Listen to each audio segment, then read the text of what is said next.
نحمده ونصلي على رسوله الكريم أما بعد அஸ்ஸலாமு அலைக்கும் வரஹ்மத்துல்லாஹி வபரகாத்துஹு. உறவுகளை பேணுவோம். நபி ஸல்லல்லாஹு அலைஹி வஸல்லம் அவர்கள் கூறினார்கள், நிச்சயமாக ரஹம் என்ற வார்த்தை ரஹ்மான் என்ற வார்த்தையிலிருந்து வந்தது. ரஹம் என்பதற்கு உறவு முறை என்பது பொருளாகும். அதாவது உறவு முறை ரஹ்மானுடைய வார்த்தை. ரஹ்மத்தின் ஒரு உறவு முறையை எவர் சேர்வாரோ அவருடன் நான் சேர்வேன்.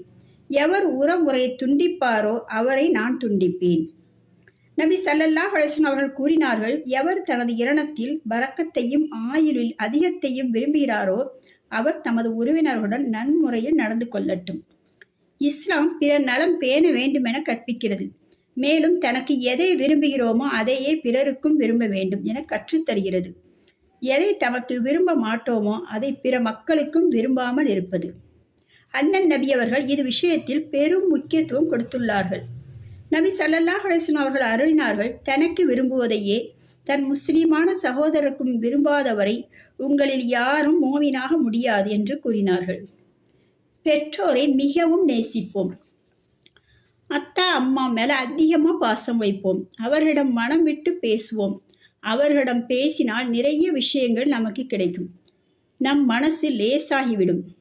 இன்றைய சூழலில் யாருக்கு எப்போது மரணம் வரும் என்று கூற முடியாது. நம் பெற்றோர்களை இழந்த பின்பு அவர்களை நல்ல முறையில் கவனித்திருக்கலாமே, இன்னும் அவர்களிடம் நிறைய பேசியிருக்கலாமே என்று நினைத்து வருந்துவதை விட அவர்கள் இருக்கும் போதே அதை அனுபவித்துக் கொள்வோம். அப்புறம் கணவன் மனைவி உறவு. இருவரும் விட்டு கொடுத்து வாழ வேண்டும். கணவன் இல்லாமல் மனைவியோ, மனைவி இல்லாமல் கணவனோ இல்லாமல் வாழ்றது இவ்வுலகில் மிகவும் கஷ்டம். ஒன்றுமில்லாத சாதாரண விஷயத்திற்காக கணவன் மனைவி இருவரும் வாக்குவாதம் செய்து குரலை உயர்த்தி சண்டையிட்டுக் கொள்கின்றனர். சிறு விதையை விருட்சமாக மாற்றி விடுகின்றனர். அவர்களின் அன்றைய தினம் இருண்ட தினம்தான். மகிழ்வோடு குதூகலமாக இருக்க வேண்டிய இல்லம் சோகமயமாக மாறிவிடுகின்றது. குடும்ப உறுப்பினர்கள் ஆளுக்கொரு மூலையில் முகத்தை தொங்கவிட்டு பேசாமல் இருக்கின்றனர். எனவே நாம் யோசிக்க வேண்டும். ஒரு கணவன் யோசிக்க வேண்டும், நாம் அவள் இல்லாமல் இந்த உலகத்தில் இருக்கிறது எவ்வளவு கஷ்டம் என்று யோசிக்க வேண்டும். ஒரு மனைவி யோசிக்க வேண்டும், தன்னுடைய கணவன் இல்லாமல் இந்த உலகத்தில் இருக்கிறது எவ்வளவு கஷ்டம் என்று யோசிக்க வேண்டும். இந்த உலகத்தில் நம் மேல் அக்கறையும் இன்னும் பாசமும் நம் பெற்றோருக்கு அடுத்தபடியாக நம் கணவன் மனைவி மட்டும்தான் இருக்க முடியும். எனவே நாம் மகிழ்வோடு இருப்போம்.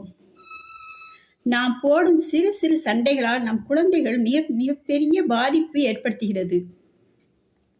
எனவே நாம் இந்த உலகில் இருக்கும் போதே அதிகமாக அன்பை வெளிப்படுத்துவோம். உறவினர்களுடன் உறவை முறிப்பவரின் எந்த அமலும் அல்லாஹ்விடம் ஏற்கப்படுவதில்லை என்று நபி ஸல்லல்லாஹு அலைஹி வஸல்லம் அவர்கள் கூறினார்கள். லா யத்ஹுலுல் ஜன்னத காத்திஉன், உறவை முறிப்பவர் சுவனம் புக மாட்டார் என்று நபி ஸல்லல்லாஹு அலைஹி வஸல்லம் அவர்கள் கூறுகிறார்கள். ஒருவர் தன் முஸ்லிம் சகோதரின் தேவையை நிறைவேற்றி கொண்டிருக்கும் காலமெல்லாம் அல்லாஹ் அவருடைய தேவைகளை நிறைவேற்றி கொண்டிருப்பான் என்று நபி ஸல்லல்லாஹு அலைஹி வஸல்லம் அவர்கள் கூறினார்கள். ஆனால் இப்ப கூட பிறந்தவங்க கூட சின்ன விஷயத்தை வச்சு வருடக்கணக்கா பேசாம இருக்கிறாங்க. ஏதாவது நம்ம வீட்டு விசேஷம்னா அவங்கள கூப்பிடுறதில்ல, ஒதுக்கி வச்சிடுறாங்க. ஒரு முஸ்லிம் தன் முஸ்லிம் சகோதரருடன் 3 நாட்களுக்கு மேல் நட்பை முறித்து இருப்பது எந்த ஒரு முஸ்லிமுக்கும் ஆகுமானதல்ல. எவர் 3 நாட்களுக்கும் அதிகமாக நட்பை முறித்து அதே நிலையில் இறந்து விட்டால் அவர் நரகத்திற்கு செல்வார் என நபி ஸல்லல்லாஹு அலைஹி வஸல்லம் அவர்கள் கூறியதாக ஹஜ்ரத் அபூ ஹுரைரா ரலியல்லாஹு அவர்கள் அறிவிக்கிறார்கள். எனவே யாருக்கும் இந்த வாழ்க்கை நிரந்தரம் கிடையாது. இருக்கும் வரை உறவுகளை மிகவும் பேணி பாதுகாப்போம். உறவினர்கள் அனைவரையும் அணு அளவு கஷ்டப்படுத்தாமல் அனைவரிடம் சந்தோஷமாக வாழ்வோம். மரணத்தை அதிகமாக நினைப்போம். சமிஅனா வ அத்தஅனா குஃப்ரானக ரப்பனா வ இலைக்கல் மசீர். எங்கள் இறைவா, உன் வசனங்களை நாங்கள் செவியுற்றோம். உன் கட்டளைகளுக்கு நாங்கள் கீழ்ப்படிந்தோம். உன்னிடமே மன்னிப்பு கோருகின்றோம்.